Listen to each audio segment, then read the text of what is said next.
Hi, I'm Kimberly Lardon, and the person that I chose for my mini presentation for today is John Piaget and his theory of the cognitive development theory. This is one person that we've all learned about through all of our education. We talk about him in our undergrad a lot.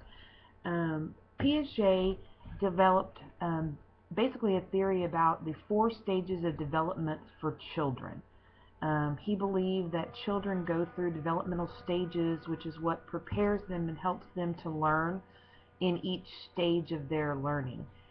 He believes that some children that children are not ready to learn some things because they have not gone through the process, or they're not mentally or physically ready to learn certain items. That as they grow up, they develop mentally and change to where they're ready to learn the items that you're trying to teach. And we use a lot of this to help develop our school curriculum and like the pacing of how we're going to do things each year, so that we make sure that we're not trying to introduce students to items that they're not mentally and physically ready to learn. He worked a lot with how the children's minds develop, and that there are certain things that no matter how smart the student is or how smart the child is, that because of their age, they're just not ready to learn. And it makes me think about, our schools are designed in a way to where they build upon each other year after year. Math starts out as learning just your basic numbers, and then as the years go on and it gets higher and higher, the math builds upon what you learned in kindergarten, which is the number sense of the number, and it just keeps adding to those numbers, and you're learning about different ways and different things to do with those numbers.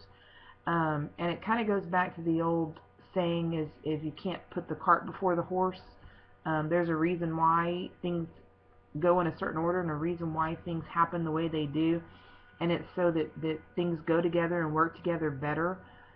You can't just jump right in full force and get a lot of things done. A lot of times it has to be planned out, and children's development is the same way. You can't just jump from point A to point D.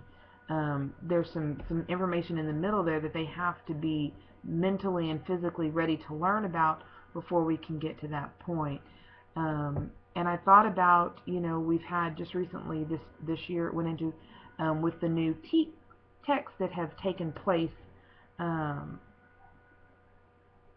and some things went down, some things went up, and it really made me think about, in looking at some of those, that some of the things that we are asking or requiring our younger students to do maybe things that, because of the algebraic way it's being stated, or the algebraic way it's being thought about, that students just really are not mentally ready to accomplish those tasks. And I think, adversely, we're trying to put the cart in front of the horse. We're trying to make students be ready for something that they may not mentally be ready for. In teaching second grade, I can watch and I can teach a topic, and there, one or two kids may not get it, and then, midway through the year, it's like the light bulb comes on, and they're just firing on all cylinders at that point, and they're getting everything, and they're, moving ahead and succeeding so much. And it just took to that point for that child to be mentally ready to gain the knowledge that was trying to be taught, and to grasp the concept that was being taught. So John Piaget, I think, has really made a large impact on our education, and still today is making a large impact. And I think sometimes we just overlook what he talked about in his four stages of development.